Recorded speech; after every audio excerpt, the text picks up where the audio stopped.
Tear down the walls I've built up, every wall I've built up, every wall I've built up. 'Cause you deserve every piece of my heart, every piece of my heart, every piece of my heart.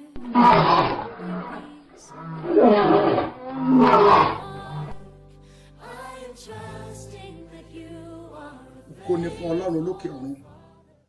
Hallelujah. Amen. Pẹ̀lú oore ọ̀fẹ́ Ọlọ́run, mo jáde wá sínú ayé láti sọ fún gbogbo àgbáyé ìran tí mò ń rí,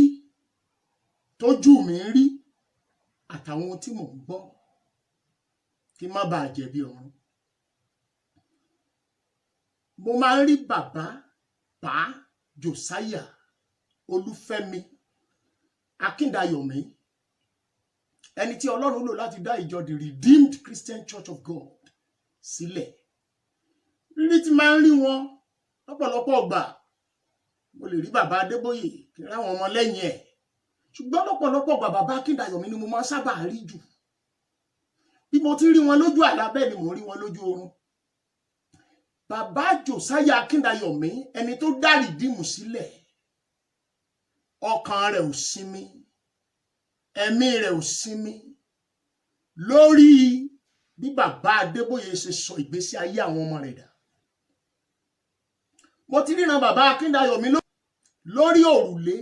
nínú ilé mi. I saw the face of the Apostle Josiah Olúfẹ́mi Akíndayọ̀mí. Bàbá Akíndayọ̀mí, ẹlẹ́dàá wọn sunkún kiri ayé o. Ìyẹn ni tí Ọlọ́run lò láti gbé ìjọ Rìdíìmù kalẹ̀ lórí bí ìgbésí ayé àwọn ọmọ rẹ̀ ṣe dà. Ìwé Mátíù orí 10 láti ẹsẹ̀ 7, Jésù rán wa jáde ní méjì níbẹ̀. Ó sì sọ fún wa wípé kí a jáde lọ sínú ayé láti kéde ìjọba ọ̀run kù sí dẹ̀dẹ̀, kí oníkálukú kó ronú ẹ̀ kó pìwàdà. Bí ẹnikẹ́ni bá wà nínú ayé, tá a nílò láti fi ọ̀rọ̀ ìrònú pìwàdà lọ, Pásítọ̀ Adébóyè Rìdíìmù, ìwọ gangan lẹni ọ̀hún, nípa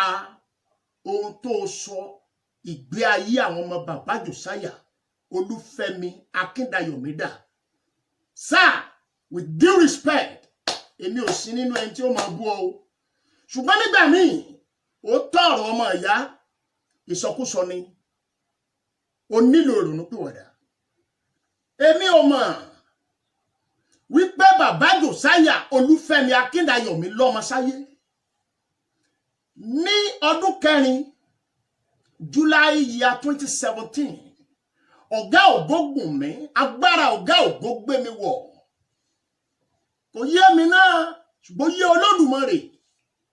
Mo mọ́rọ̀ àmọ̀ràn jáde sáyé, mo bá bàbá Adébóyè sọ̀rọ̀. Inú ẹ̀ ni mo ti address Bishop David Oyedepo. Mẹ́sẹ̀jì yìí jáde nípasẹ̀ yẹn, àwọn tó gbọ́ ló wá fi ń yé mi wípé èmi ò fẹ́ lo léètì fún bàbá Josiah. Torí Bíbélì mímọ́ wípé alábùkún ni fún àwọn òkú tí ó sùn nínú Olúwa, nítorí pé iṣẹ́ wọn tọ̀ wọ́n lẹ́yìn. Bàbá Josiah Olúfẹ́mi Akíndayọ̀mí òkú, ó sùn ní torí pé iṣẹ́ rẹ̀ fọ́ síbẹ̀. Àwọn tọ́rọ̀ ká lára ló pè mí sórí aago wípé àwọn ọmọ bàbá Josiah Akíndayọ̀mí wà láyé. Ẹni yẹn sọ fún mi pé òun mọ 2 nínú wọn. Mo tẹkọ̀ létí, mo bẹ̀rẹ̀ ìrìn àjò ìwádìí mi, torí ìwé mímọ́ wípé ẹ wádìí ohun gbogbo dájúdájú kí ẹ sì di èyí tó ṣe òdodo mú. Yàtọ̀ sí pé mo ní several fact and figure, gẹ́gẹ́ bí ọ̀pọ̀ ṣe ní lọ́wọ́ nínú ayé nípa ṣé bàbá Akíndayọ̀mí ò bímọ ni, bóò ló ṣe wá dà, bóò lọ́bọ̀ ṣe rí o tí náà kí o ṣe. Torí pé àwọn ọmọ tí yín gan, àmọ́ bẹ́ẹ̀ ṣe ń kó wọn jọ̀jọ̀ dì í. Bàbá Adébóyè, ó nílò láti ronúpìwàdà sà. Ẹjẹ́ ti bí ìbéèrè mú, ẹjẹ́ ti bí ìbéèrè bẹ̀rẹ̀. bàbá wa Pastor Adébóyè Rìdíìmù mo ní bẹ́ẹ̀rẹ̀ kan fún ọ̀sà kí lẹ̀ṣẹ̀ tí bàbá Josiah Akíndayọ̀mí ṣẹ̀ ọ́ tẹ́ fi tẹ̀ mọ́lẹ̀ tògótògó pẹ̀lú àwọn ọmọ rẹ̀. Bàbá ní àwo sẹ̀lẹ̀ ìjọ sẹ̀lẹ̀ wọn ò gbàgbé Ọ̀ṣọ́fà. Bàbá ní àwo kérúbù lójú gbogbo àgbáyé kérúbù ọ̀gá ẹlẹ́ṣẹ̀ ni wọ́n. Àwọn náà ò gbàgbé bàbá Mósè Orímọládé tún ọ̀la ṣe. Ṣùgbọ́n ní Rìdíìmù ẹ bo bàbá Akíndayọ̀mí mọ́lẹ̀ tọmọtọmọ àwọn ọmọ rẹ̀ sì wà láyé. Gẹ́gẹ́ bí ohun tí mò ń bá bọ̀ ẹni bá lọ ló bá kú. Nígbà tí mo tẹ ọkọ̀ létí àbábọ̀ ìwádìí mi mo rí pé bàbá Akíndayọ̀mí lọ́mọ 5 sórílẹ̀ ayé yìí, obìnrin 3 ọkùnrin 2. Ẹ̀yin náà ẹ wò àwòrán àwọn ọmọ bàbá Akíndayọ̀mí nìyí. Àkọ́bí Akíndayọ̀mí lóbìnrin ó ti lé ní 70 years of age. 70 years of age ó lé ní 70. Èkejì náà mo gbàgbọ́ pé ó lé 70. Obìnrin làwọn méjèèjì tó tẹ̀léra wọ́n ti lé ní 70. Níbi tẹ́ ẹ jẹ wọ́n máyédé ẹ wá ń tẹ̀lé bàṣùbàṣù ẹ ń jayé bí ẹni tí ò ní rọrùn. Ẹ̀kẹta ìgbẹ́kẹta nínú ọmọ bàbá Akíndayọ̀mí tó ní Rìdíìmù gangan ọkùnrin lòun, ìlú Ìkòròdú ní gbé. Mo ti pè é mo ti bá sọ̀rọ̀ ẹ gbọ́ kó yé gbogbo ayé kì í ṣe ọmọ bàbá Akíndayọ̀mí ló rán mi. Ẹ̀yin ọmọ bàbá Josiah Akíndayọ̀mí tẹ́ ẹ bá ń gbọ́ ẹ ò tó ẹni tó lè rán mi. Ọlọ́run ọ̀gá ògo àtẹlẹ́dá àwọn bàbá yín tí ò sinmi ni bàbá yín fi yọ sí mi tọ̀sán tòru. Bí ò bá rí bẹ́ẹ̀ máa dúró lọ́jọ́ ìdájọ́ ayé máa sọ tẹnu mi fún gbogbo ènìyàn. Àtẹ̀kẹta àtẹ̀kẹrin àti karùn-ún gbogbo àgbáyé gbọ́ ọmọ 5 ni bàbá Josiah Olúfẹ́mi Akíndayọ̀mí tó dá Rìdíìmù sílẹ̀. Ọmọ 5 ló bí sáyé. Àbí kẹ́yìn rẹ̀ tí ò bá lé àti súnmọ́ 60 years of age. 60 ẹ̀dẹ̀ ń jẹ wọ́n mọ́yé ẹ̀dẹ̀ ń bò wọ́n mọ́lẹ̀. Pastor E. Adébóyè tẹ́ bá gbàgbé ìtàn ẹ jẹ́ kí n fi àkókò ìmú yín wá sínú ìrántí yìí. Nígbà tí bàbá Josiah Olúfẹ́mi Akíndayọ̀mí jáde láyé, if I'm not mistaken, late 70 stroke early 80. Na gbókù bàbá lọ sẹ́tàn láti lọ sìnkú bàbá. Ó wà níbẹ̀ nígbà náà. Wo àwòrán rẹ̀ bó ti bẹ̀rẹ̀ pẹ̀lú bàbá Akíndayọ̀mí. Ìwọ náà wò látòkè désàlẹ̀ sà. Ó dá lẹ́yìn ìsìnkú bàbá ẹ tún wo àwòrán ilé tí bàbá fi sílẹ̀ fún ọ. Àwọn ọmọ Akíndayọ̀mí tó kólé ọ lọ́wọ́ ó sọ fún ọ pé ìwọ lẹ̀gbọ́n wọn. Ẹ wò wọ́n sà. Ẹ wo tẹ́ ṣayé wọn dà. Ǹjẹ́ ìwọ lè nawọ́ sókè lónìí báyìí wípé bí ayé àwọn ọmọ bàbá Akíndayọ̀mí ṣe rí kí ayé àwọn ọmọ rẹ̀ ó rí bẹ́ẹ̀. Ẹ má bínú sí mi sà. Ó tọ́ ọ̀rọ̀ ọmọ ìyá ìsọkúsọ ni. Lórí eléyìí tèmi sọ Pastor E. Adébóyè ó ní lè fi mí ṣe ohunkóhun ó ní lè pa mí torí pé ọ̀gá ògo ló rọ ọ̀rọ̀ ẹnu mi lágbára.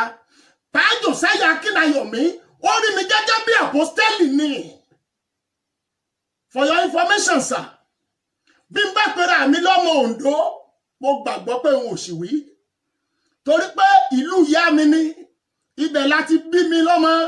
Nílùú bàbá tó dá Rìdíìmù sílẹ̀ alábájọ ta ló wà mọ̀ bóyá ohun tí bàbá yìí rí mi tó fi farahàn mi nígbà gbogbo. Gẹ́gẹ́ bí ohun tí mò ń sọ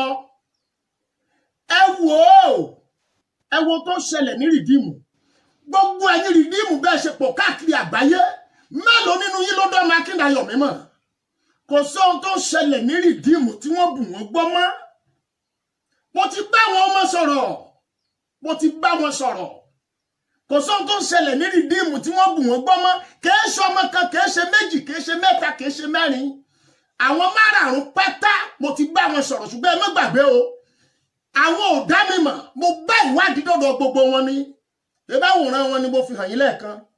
Àwọn ọmọ Akíndayọ̀mí bàbá tó dá Rìdíìmù sílẹ̀ wọn ò tájá ní RCCG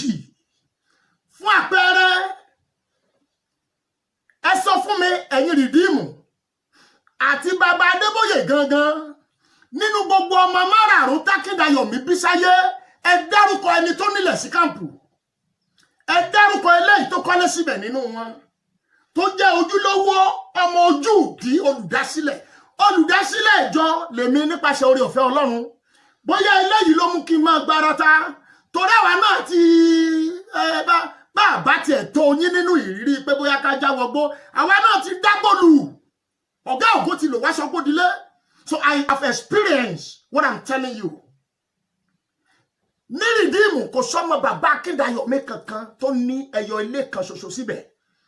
Ẹ wọlé àwọn ọmọ rẹ Pásítọ̀ Adébóyè Ajéjàre ṣàtúnṣe ọ̀nà rẹ ní rìdíìmù ẹ wò àwọn ọmọ ẹ kọ́ estate. Driver tó ń gbé ọ bàbá ìkọkúkọ ló kọ́lé sí camp. Gbogbo bó ṣe ń lọ la mọ̀. Adé estate ọmọ rẹ níbẹ̀ àríbó ṣe lọ ẹ̀yin náà ẹ̀yin ìlú ẹ wọlé tẹ̀wọ̀ yẹn ilé ọmọ Pásítọ̀ Adébóyè rìdíìmù nìyẹn ẹ sọ fún bàbá kó tọ́ka síbi tí ilé ọmọ Akíndayọ̀mí wà ó dá ẹ wọlé kejì ṣe rí ilé ilẹ̀ bí ilé àlàpà tó ti fọ́tán yẹn ilé ìyá àwọn ọmọ wọ̀nyí nìyẹn asin ìyàwó bàbá Josiah Olúfẹ́mi Akíndayọ̀mí tó dá rìdíìmù sílẹ̀ present house ẹ̀ tí wọ́n ya fọ́tò ẹ̀ lọ́sẹ̀ yìí ó lẹ̀ ń wò yìí ó dá ẹ wo estate ọmọ Adébóyè ìyẹn nìkan kọ́ ẹ wo prayer city tí bàbá Adébóyè gbé lọ sí fẹ́ ọ̀dàn ẹ̀yin náà ẹ wo àwòrán rẹ̀ ìyẹn nìkan kọ́ nínú ìbànújẹ́ tọ̀sán tòru làwọn ọmọ Akíndayọ̀mí wà bàbá Adébóyè ẹ bá débi pé kò sí ọmọ Akíndayọ̀mí kan tó ní nọ́mbà rẹ̀ sọ́wọ́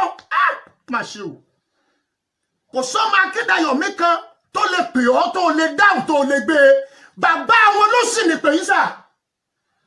bàbá wọn ló ní pè yí o ẹ sà ẹ ronú ká ẹ pìwàdà ṣe bẹ́ẹ̀ ti ń darúgbó lọ ẹ ti ń lọ ọjọ́ tẹ́ ẹ ti lò láyé ẹ lè lò mọ́ ẹ pé àwọn ọmọ wọn yìí ẹ ṣàtúnṣe ipò wo ni wọ́n wà ní rìdíìmù kó tó di pé ẹ fi wọ́n ṣe pásítọ̀ ní rìdíìmù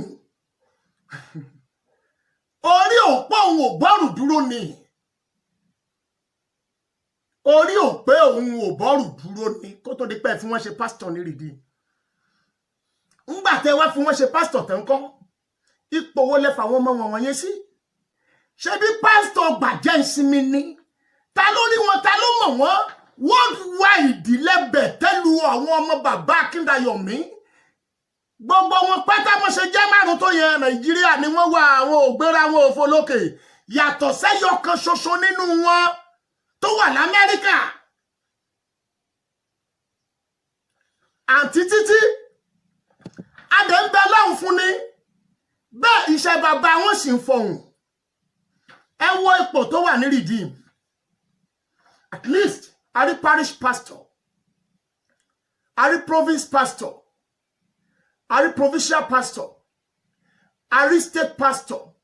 àwọn pastor yàtọ̀ sí parish pastor the lowest and the most least eléyìí tẹ́ gbá àwọn ọmọ oníkan mọ́ yẹn province wà state pastor wà ní Nàìjíríà a ní 36 state kò sọ́mọ àyètẹ́ lè fi sípò kan níbẹ̀ ṣùgbọ́n gbogbo àwọn ẹbí tí yín lẹ ti tò sórí ìlà gbogbo àwọn ẹbí tí yín lẹ ti tò sórí ipò ó ṣẹ́nukun ni o pẹ̀lú ohun gbogbo tó ń jáde yìí ìdí nìyẹn bàbá rẹnikẹ́ni tó lówó gbọ̀nà ẹ̀bùrú ẹlẹ́dàá àwọn wòlíì ó sì mú nítorí pé kó lè dáa ní òun là ń ṣe àbá ti wá rí yín lọ́fíìsì ṣùgbọ́n àwọn ajá ìgbàlódé tó wà lójú ọ̀nà wọn ò ní gba ẹni mélòó ní AD camp tó tó nípa àrò Olódùmarè anybody have access to God gẹ́gẹ́ bí ipò tó wà ní rìdíìmù tí mò ń sọ gbogbo ipò tó wà ní rìdíìmù ní láwọn ìlú òyìnbó ẹ wá fún àwọn ọmọ nìkan láfún róró wọn ò níyì wọn ò tájá wọn ò tẹjọ bùjẹ ní rìdíìmù bàbá sà ẹ lọ gbàdúrà fún ìdáríjì ẹ̀ṣẹ̀ ó dẹ̀ rọrùn kẹta sí mi lẹ́nu pé ò ní rí bẹ́ẹ̀ á jọ pàdé lọ́run nígbẹ̀yìn torí pé ikú ni ó gbẹ̀yìn gbogbo ayé àwa ò tí kú báyìí o ẹni bá ní ká kú báyìí òun ni ó gbọ̀run lọ. ẹ jọ̀ọ́ sà Pastor Adébóyè kí ni ìrántí bàbá Akíndayọ̀mí tẹ́ ẹ gbé kalẹ̀ ní káàmpù ilé wo lẹ kọ́ fún ilé wo lẹ kọ́ fún ṣé ilé òtẹ́ẹ̀lì ilé àpapọ̀ ilé tó jẹ́ pé kò ní fẹ́ǹsì gbogbo ayé ẹ wo ilé Akíndayọ̀mí ẹni tó dá Rìdíìmù sílẹ̀ ṣé ẹ rí mi ò rò pé àwọn ọmọ ẹ níwèé ẹ̀dá ní rárá mi ò rò pé wọ́n kọ́ wọ́n ṣe foundation nípìnlẹ̀ bóyá kẹ̀ nígbà kan ń kọ́ ẹ pé gbogbo àwọn ọmọ rẹ̀ pé ẹ máa bọ̀ o afẹ́ṣèpìnlẹ̀ ilé bàbá yín o báyìí ni o nǹkan kan ní rárá o ilé òtẹ́ẹ̀lì tẹ́ẹ̀rí bi tì sí ẹ lọ pé Akíndayọ̀mí family sórí ilé yẹn Ọlọ́run dẹ̀ bá yín ṣe ilé Akíndayọ̀mí ò ní fẹ́ǹsì mo nílé Akíndayọ̀mí ò ní fẹ́ǹsì ẹ wo òun náà fi àjákù páànù tó yẹn ilé olùdásílẹ̀ Rìdíìmù a rí lára ọmọ bàbá Akíndayọ̀mí tó dá Rìdíìmù sílẹ̀ tó sì ń yáwó nínú Rìdíìmù tó bá fẹ́ ṣohunkóhun níbo la fẹ́ bá yàrá já sà níbo la fẹ́ bá yàrá já ó dá ní sùúrù níbi tẹ́ bá dé yẹn nígbà tẹ́ ẹ ṣe ìfilọ́lẹ̀ Èbúté Mẹ́ta world headquarter ìyẹn ni wípé ní orísun ibi tí Rìdíìmù ti bẹ̀rẹ̀ nígbà yẹn ẹ wo fọ́tò Èbúté Mẹ́ta nígbà tó bẹ̀rẹ̀ bàbá Akíndayọ̀mí lẹ́ ń wò yìí nígbà tẹ́ ẹ ṣe ìfilọ́lẹ̀ Èbúté Mẹ́ta sà ọmọ Akíndayọ̀mí mélòó ló gbọ́ ọmọ Akíndayọ̀mí mélòó ló wà ń bẹ̀ ṣé bàbá wọn sọ fún ọ pé bóun ṣe fẹ́ kó rí nìyẹn gbogbo àgbáyé fẹ́ gbọ́ sà gbogbo àgbáyé fẹ́ gbọ́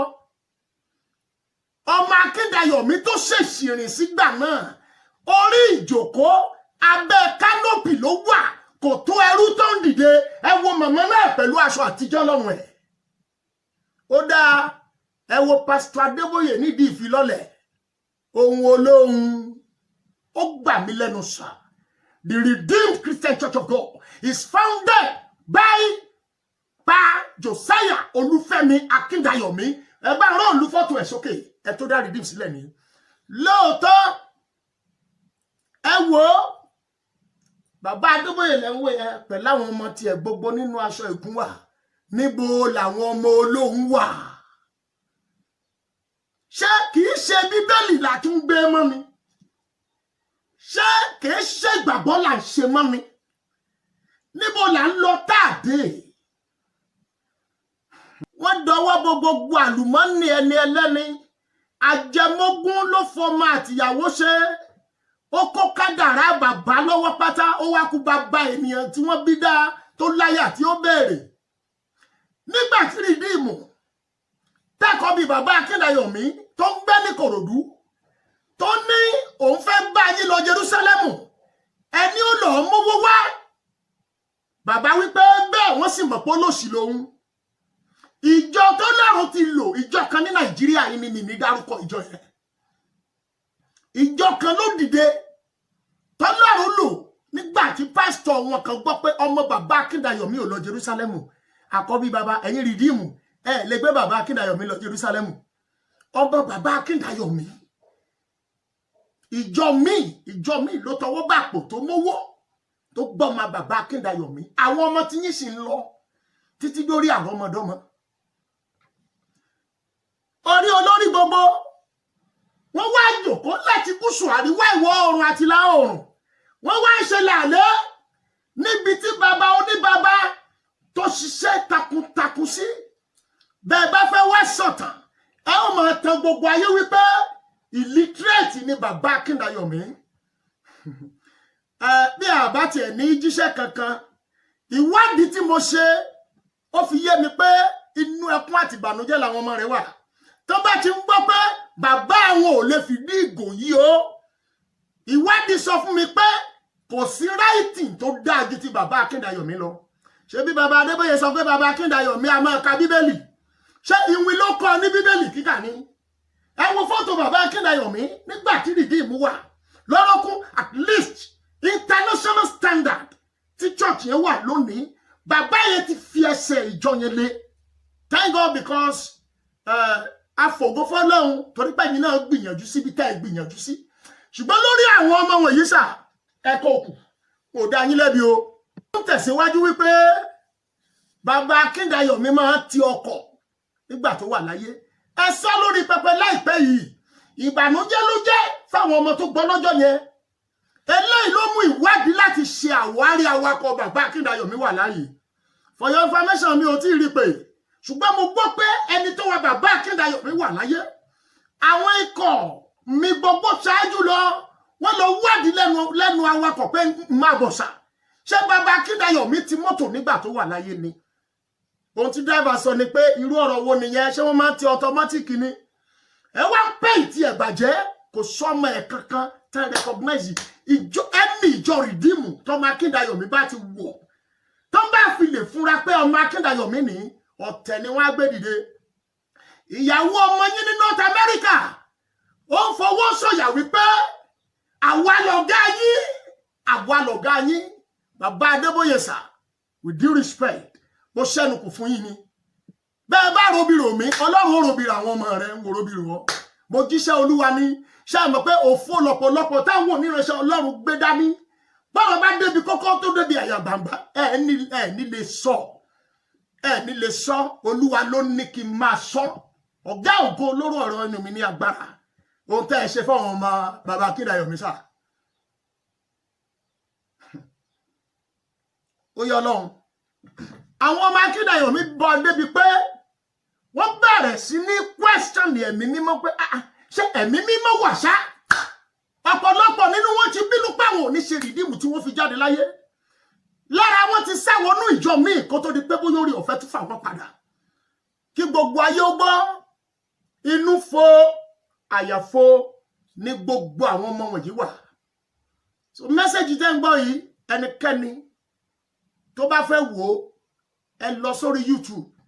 ẹ táìpù Jacob Ọmọ́tọ́ṣọ̀ síbẹ̀ gbàgbàgbàgbà lẹ́ẹ̀mọ́ rí iṣẹ́ tó lùgbàlà rán mi àjẹyè ni wọ́n jẹ́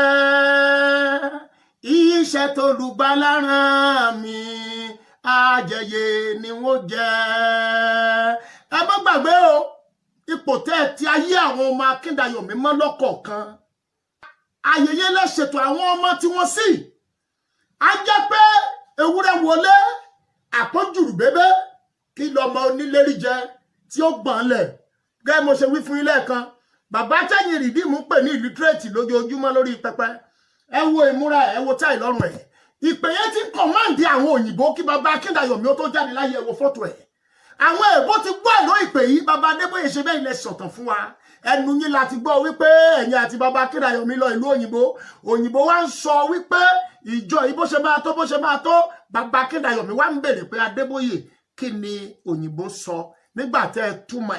ẹ ní bàbá Akíndayọ̀mí bẹ̀rẹ̀ sí ní sun ẹkún torí pé èèyàn ò gbọ́ èbó èèyàn ò sọ pé kò lè kàwé o àìmọye tó lè kọ Yorùbá tí ò gbé èbó so mo jẹ́ eléyìí o gẹ́gẹ́ bí ìtọ́ni Olúwa ẹni dá rìdíìmù sílẹ̀ Pàá Jòsáyà Olúfẹ́mi Akíndayọ̀mí ó ń farahàn mí lọ́sàn-án ó ń farahàn mí lóru ọ̀pọ̀lọpọ̀ ìgbà ni bàbá Akíndayọ̀mí sunkún káyé gẹ́gẹ́ bí arúgbó òbúlà méjèèjì ó ń sunkún káyé lójú ìran èmi nìkan gan kọ́ ni mò ń rí aráwọn ìránṣẹ́ Ọlọ́run mìíràn tó wá bá mi tó tún sọ ìran náà ọ̀rọ̀ tá ń sọ yóò sọ̀rọ̀ ọdún mẹ́wàá kan sọ̀rọ̀ ogún ọdún ṣùgbọ́n iṣẹ́ yẹn ó ti dé gógó lọ́rùn mi lọ́jọ́ tí mo gbọ́ pé bàbá Jòsáyà Olúfẹ́mi Akíndayọ̀mí bímọ sáyé ìpè yẹn wọlé tọ̀ mí láago 4 àárọ̀ kùtù 4:30 to 5 a.m. mo fi ìtẹ́ Ọlọ́run alààyè ṣèrí mo ń sun ẹkún lọ́jọ́ náà torí pé mi ò gbàgbọ́ pé irú bàbá yẹn lè lọ́mọ sáyé kẹ̀sì gbá orúkọ ìwọlẹ̀ ohun gbogbo tẹ́ ẹ bá lè ṣe ayé gbọ́dọ̀ gbọ́ orúkọ bàbá Jòsáyà Olúfẹ́mi Akíndayọ̀mí ẹ̀jẹ̀ bàbá ní àwọn ọmọ tó yẹ ká gbé sókè ká máa pàṣẹ lórúkọ Olúwa ẹ wà máa tẹra yín Ọlọ́run òkè wọn ṣé wọ́n nípè ní ṣé tán bá nípè kí lẹ fi wọ́n ṣe pásítọ̀ ṣe kí lẹ fi wọ́n sípò olùṣọ́ àgùntàn fún ká má bàa sọ̀rọ̀ jù ẹ̀yin lóhùn Apostle Jacob Ọmọ́tọ́ṣọ̀ the one with God ministries heaven wide lórúkọ tèmi o.